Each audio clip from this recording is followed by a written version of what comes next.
Sukagar. This is Trace reporting on the latest from Din Djarin, our local exterminator who continues his quest to locate Jedi, the closest thing to Baby Yoda's people in existence. After his escapades on the Dak colony of Trask, the Djarin ship suffered maintenance issues in the middle of space before even getting to Corvus. This is not really surprising, considering he hired a Mon Calamari boat mechanic to fix a spaceship. This prompted the Djarin to use Baby Yoda to try and mend the shoddy work, in a situation rather similar to the bounty hunter Rocket Raccoon, trying to explain to a sapling of the species Flora Colossus named Groot on how not to blow them up with a bomb. Because Baby Yoda is a baby and does not understand the fire concepts of wiring, the Djarin instead decided to call up a favor from Navarro to fix his ship. Alverde Spiff, before I continue, I would like to bring up another report made by Uno Rusalor Morse, made while investigating the situation there, namely of an incident that occurred at the former Mandalorian covert. First, we must state the obvious. The member of the so-called tribe known only as the Armorer is missing, as is also the tribe's sigil crest at the head of the door. It is obvious then that in the aftermath of the Battle of Navarro, she evacuated the area and is at the moment unaccounted for. I speculate then, based on Ula Rusalor Trace's report about Clan Christ expecting him, that she might have contacted other Mandalorians about the Djarin situation. Second, the obvious job change of former Alliance drop trooper Cara Dune.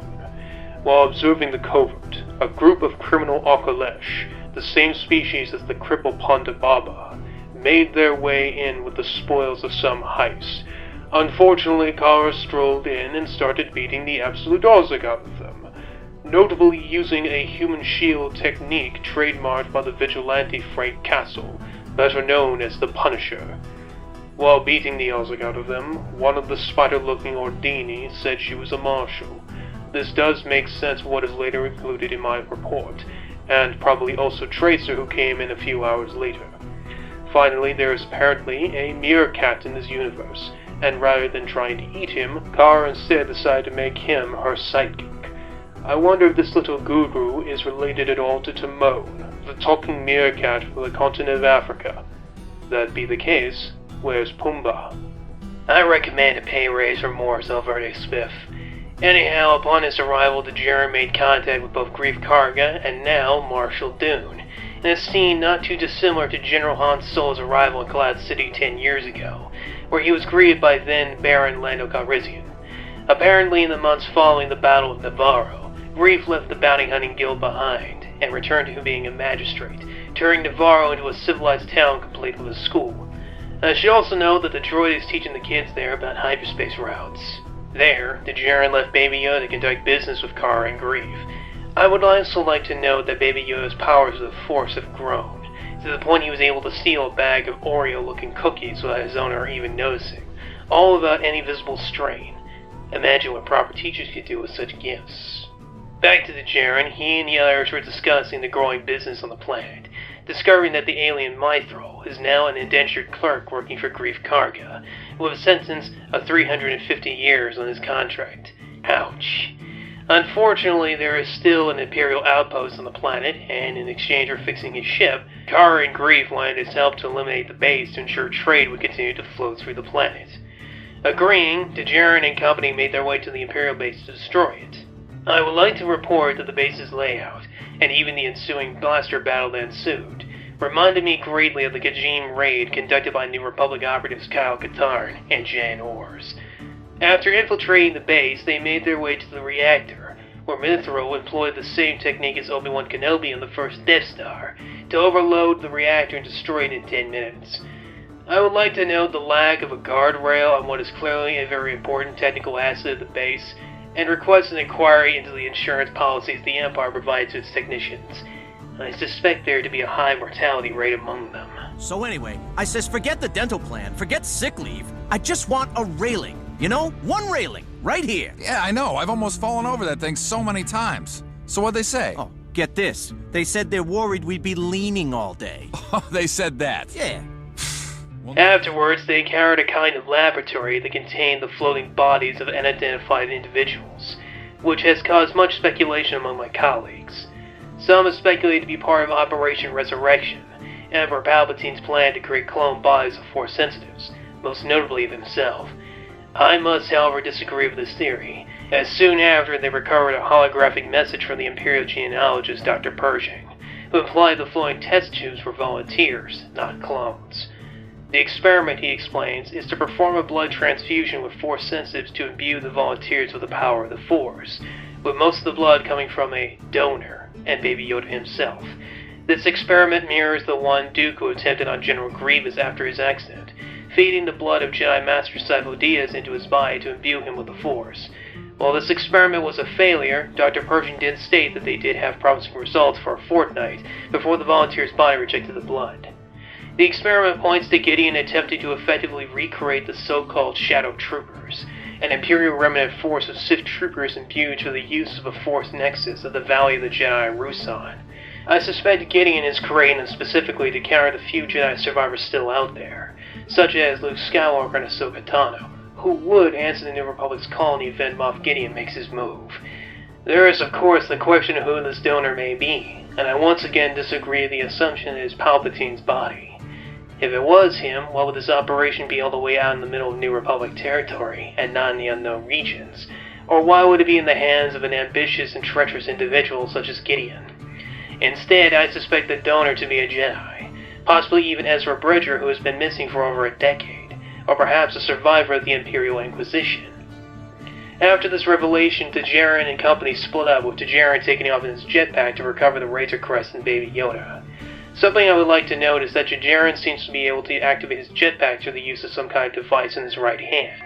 I suspect this to be rather similar to the system used in the Ant-Man suit, which has a selector button located on the gloves of the suit to activate its size-changing technology. Elsewhere, Kara and company made their escape from the facility using an Imperial grav tank, in a very similar manner as the team of ex-Special Forces vigilantes called the A-Team. They, like Kara here, used the tank to escape pursuing government forces, and even did battle with aerial units using its weapon systems, with even one of the drones crashing into the tank just as the TIE fighter crashed into the grav tank. The Ular Rusalor Morse himself has very different ideas. I don't deny the A-Team analogy, but I think the situation is a lot more similar to the Holy Grail incident, where archaeologist Henry Jones Jr., better known as Indiana Jones, attempted to board an enemy tank using a horse. This is rather similar to how the scout troopers also tried to board the stolen grav tank. They both even took place in the Rocky Desert. Anyhow, Tajarin soon arrived in the Razor Crest to dispose of the remaining TIE fighters, once again using techniques employed by Hope and Washburn, the pilot of the smuggling ship Serenity, most notably when he pulled the reverse thruster charge maneuver called the Crazy Ivan. Afterwards, Tajarin left for Corvus, where I suspect he will encounter the surviving Jedi Ahsoka Tano. Because I left shortly after in pursuit, I left Morse behind to finish conducting the rest of the investigation on Navarro.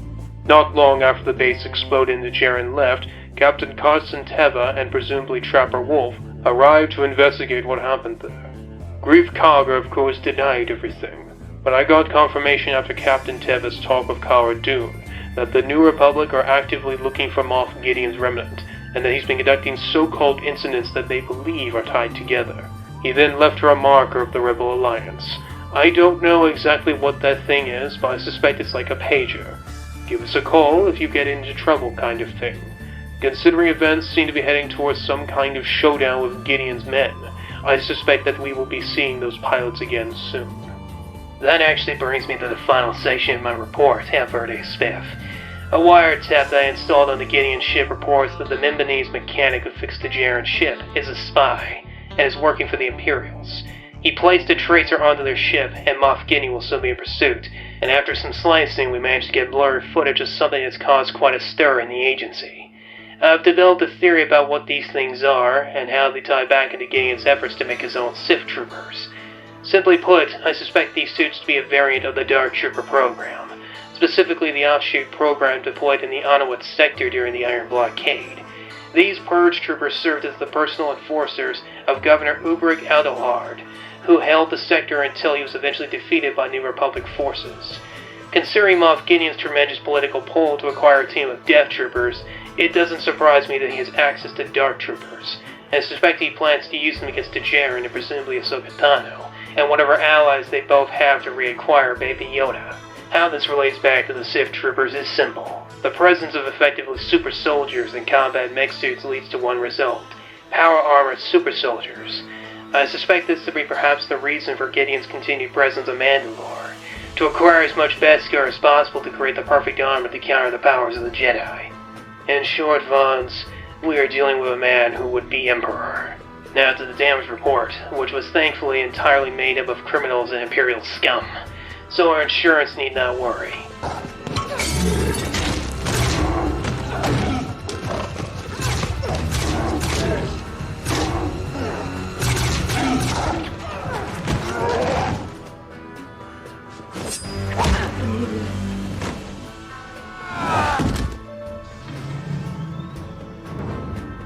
Empty base, huh? Okay, this is...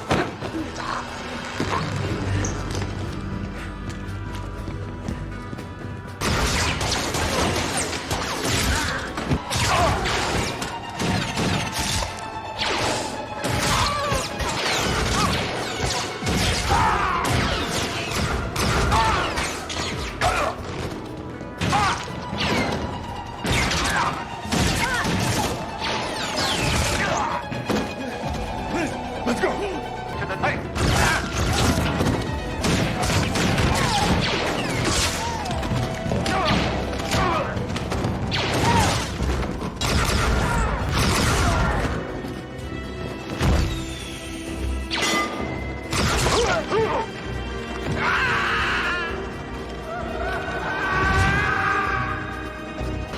Is that so?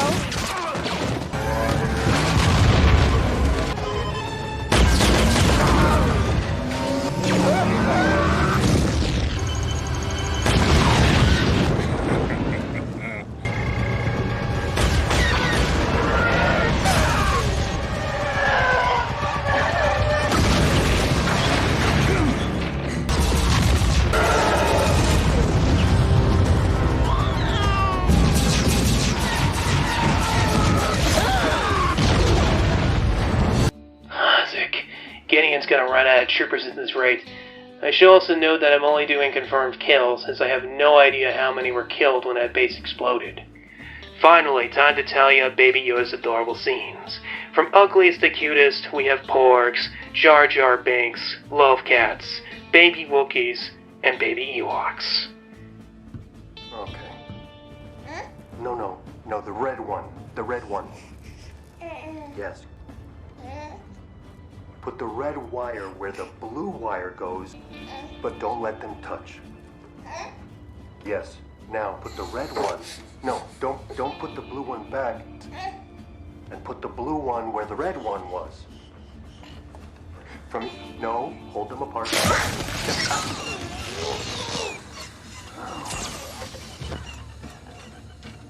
Are you okay?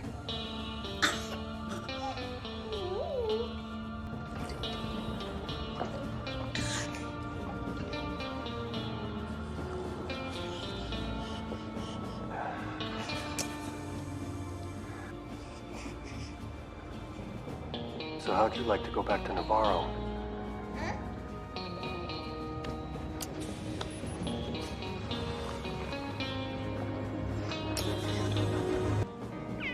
I'm sure we can work something out. And you come here, little one.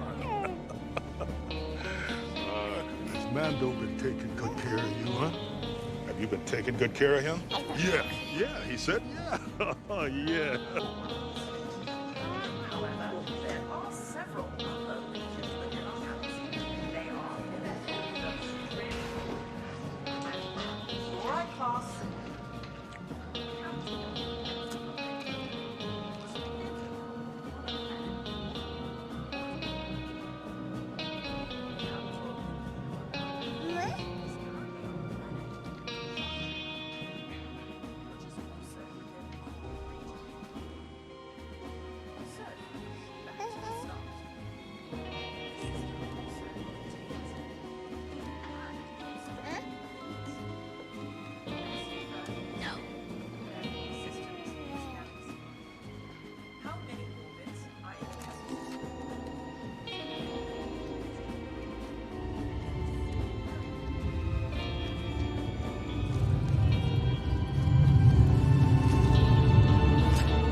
bad, huh, kid?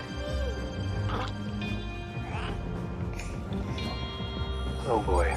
Mando, what do I owe you? With the repairs, let's call it even.